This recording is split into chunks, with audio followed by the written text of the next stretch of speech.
It's spelled Jaquiski, but they said it's pronounced Jaquiski. Now, is that enough attitude for you? Oh, yes. I'd go as far as to even say that I see shades of Ronnie Lott. People say Cam Chancellor, but I'd go beyond that and say Ronnie Lott because he is not afraid to put the hit. I tell you, tight ends with fear going down the seams with him in the back there. Trust me. Are you listening?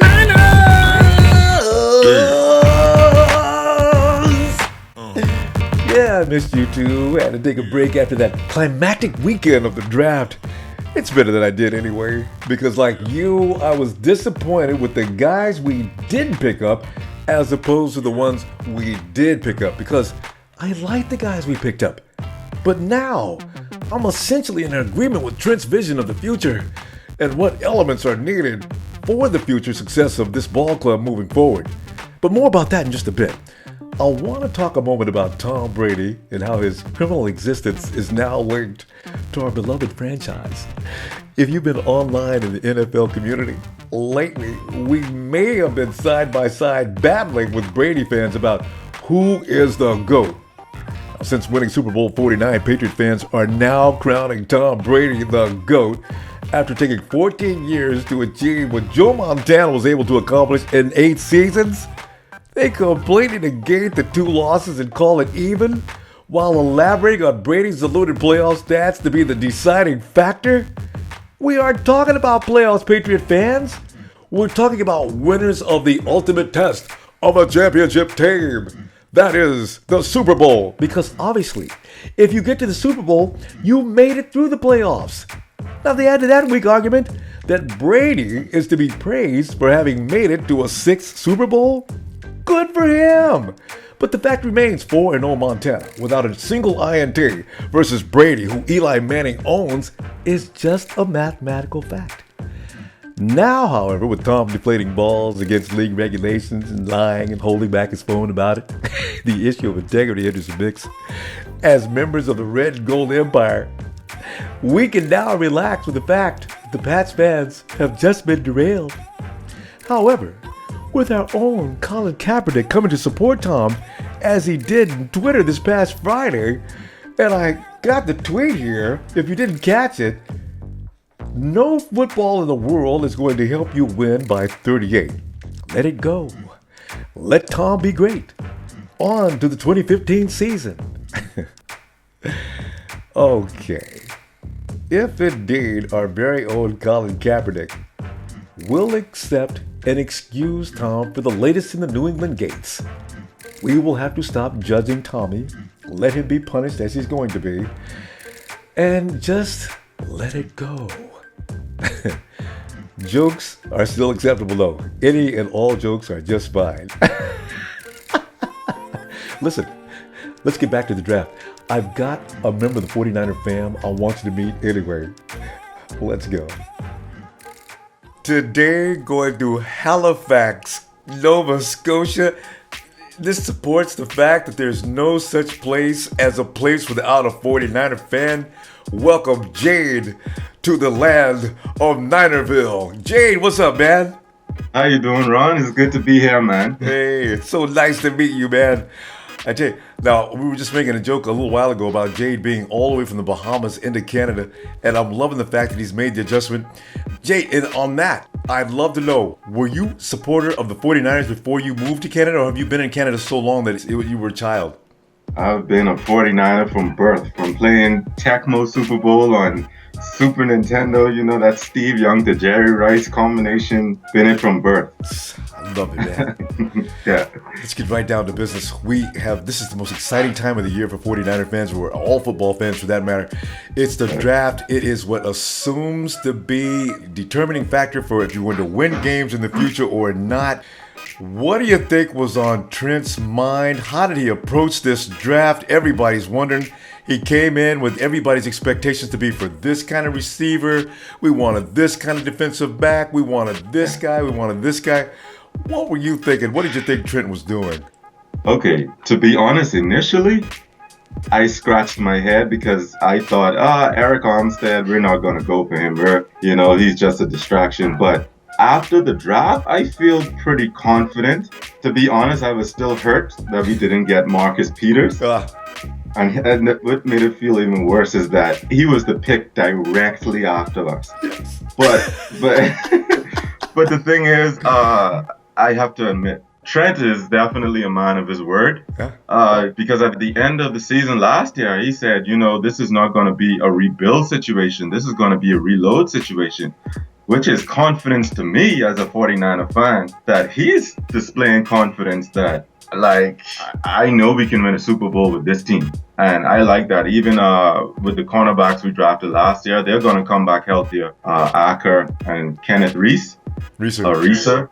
Yeah, Kenneth Reeser. I'm just confident about it. But he's going for a dynamic slaughterhouse defense powerhouse. And I love that, because what I felt that we lacked last year is being able to put fair in defense. We had a lot of ball hawks, in the secondary, but now we're going to have some angry, I saw Aaron Lynch come with the Lynch mob, and, we're going to have some angry players. So those players that we drafted, I feel they're going to learn that tenacity and that aggression to just get on the field and perform, because you have to perform the 9 away. Yeah. Now, see, that's what I'm talking about. Now, let's go right down the line, starting with Arik Armstead, who's already been compared by some NFL people as being compared to people like Calais Campbell and Richard Seymour. Got that big body. We're talking 6'7". Yeah. 292. He's, what is he, 21 years old. That means he's going to get bigger, and he's going to get stronger. Yeah. Ooh, what are your feelings on that? Now that you've accepted that he is on our team, what is your feeling going forward on this one?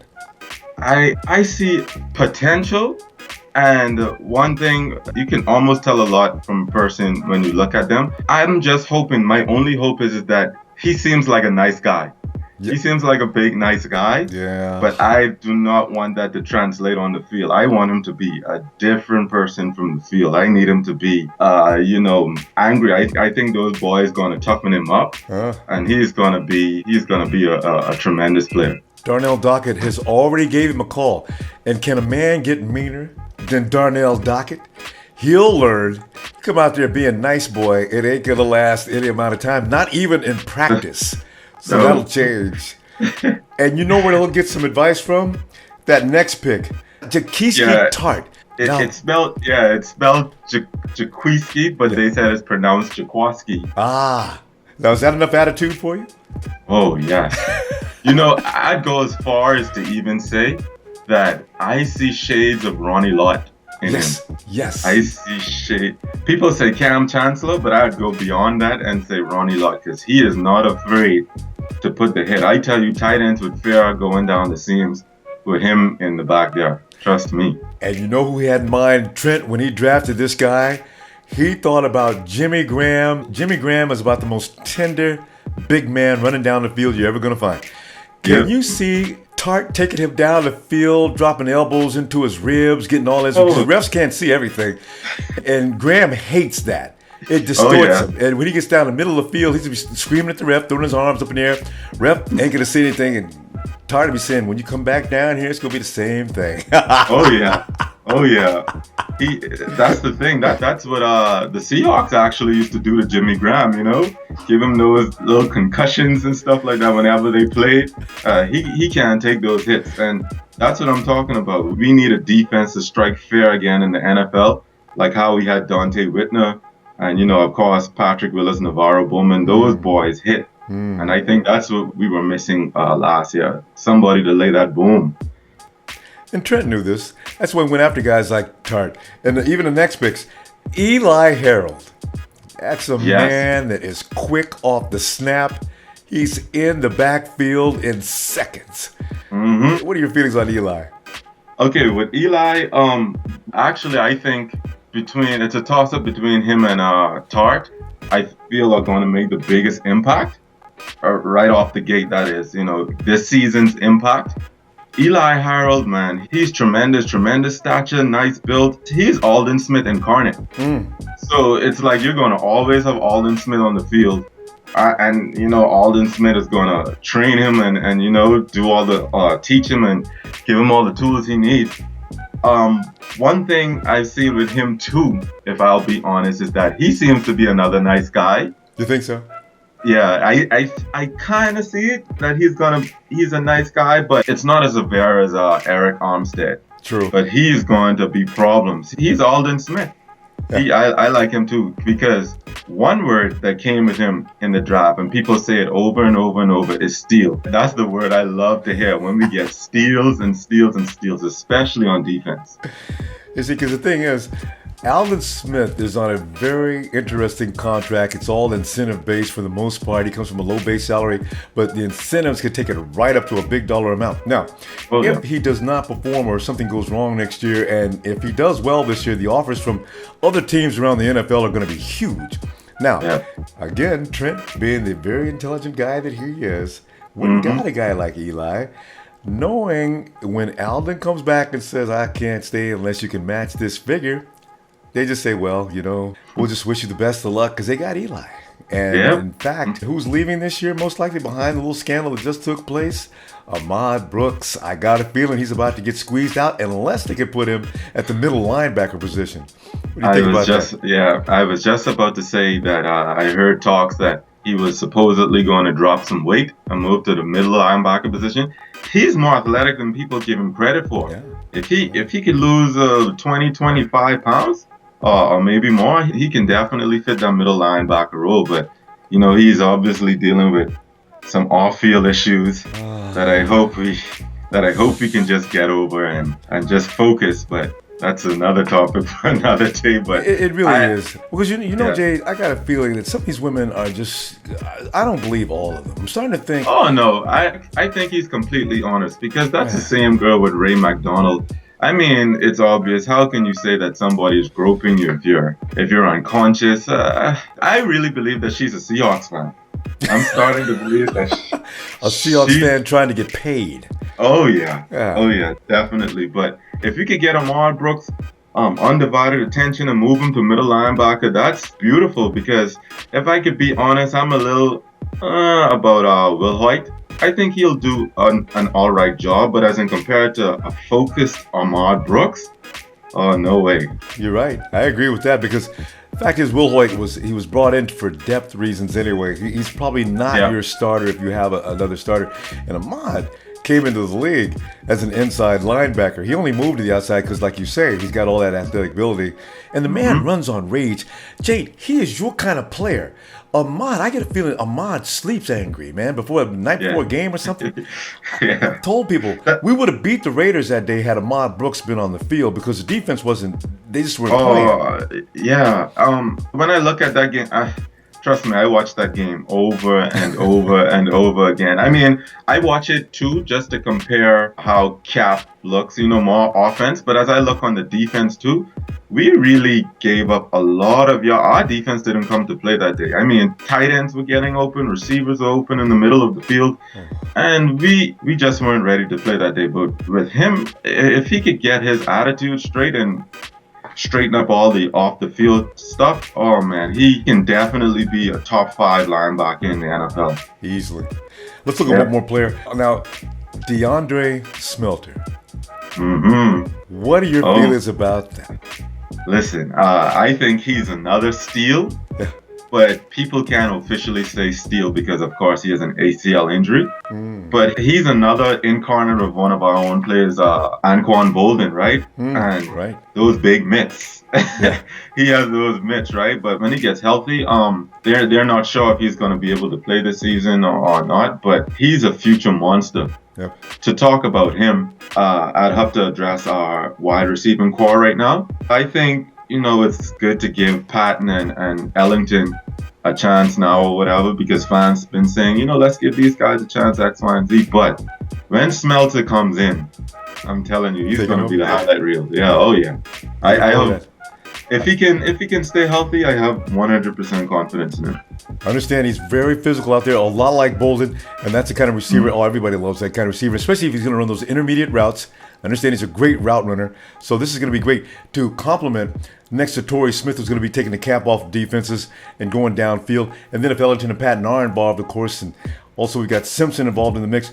We have 9 receivers currently, and some of them will not make it. And I mention that because let's look at some of the unsigned or undrafted guys that came in later. I was amused by the fact, because of Cooper at Alabama, he was never really the man because of Cooper being superior. But this guy, if you watch the highlight reel, gosh, can he play? Which makes sense for Alabama to have been dominant as they were. But what are your feelings on that?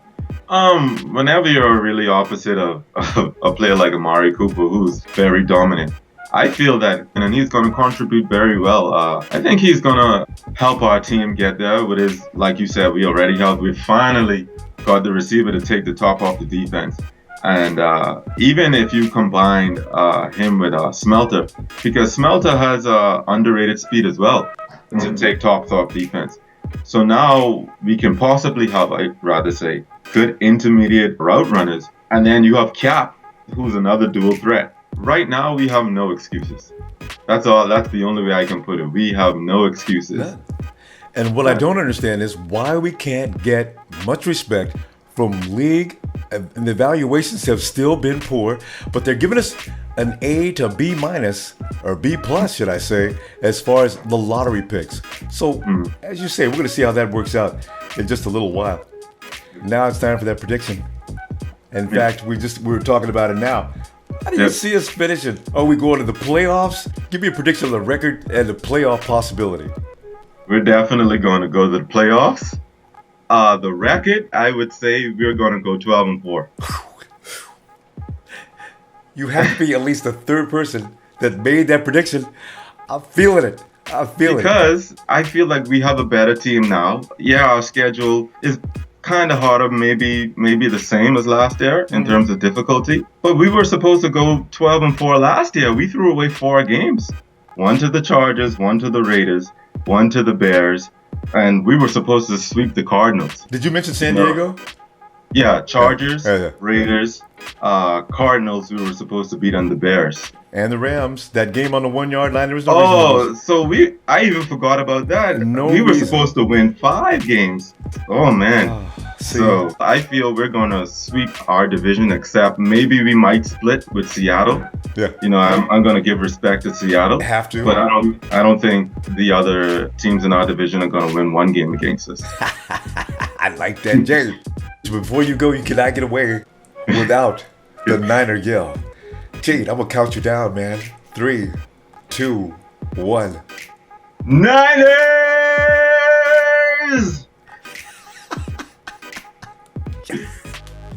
Jade, an absolute pleasure to meet you, Rob. Talk to you again soon, too. Okay, remember per cap, we need to back off on Deflategate, but do not sit quiet for any GOAT talk. From Patriot fans, I'll be right there next to you, fighting on Facebook, Twitter, or Instagram. If I'm not there, please tag me. I'll be right over. It's Ronbo Sports. No matter where you are, I want some of that action, and I'll be bringing a crew along with me, too. Count me down. 7, 6, 5, 4, 3, 2, 1. You'll never have the secrets. Oh, this you crazy mother.